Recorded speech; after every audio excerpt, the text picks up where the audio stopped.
खबर संसार समाचारका प्रायोजक educationsabroad.com, abroad with abroad opportunities।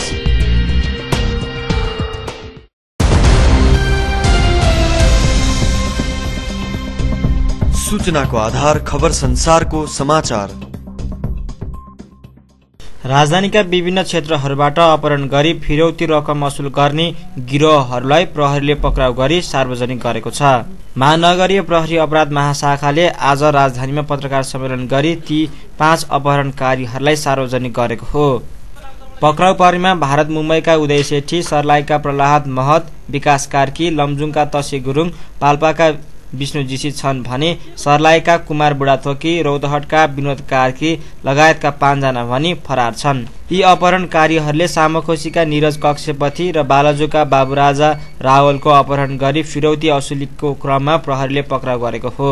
प्रहरीले यी अपहरणकारीहरूबाट बा 46992 नम्बरको मारुति भ्यान, 2वटा मोटरसाइकल, पिस्तोल, 8 राउन्ड गोली र नगद 8 लाख रुपैयाँ समेत बरामद गरेको छ।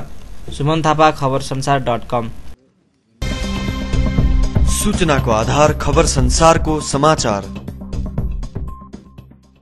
खबर संसार समाचारका प्रायोजक educationsabroad.com, abroad with abroad opportunities।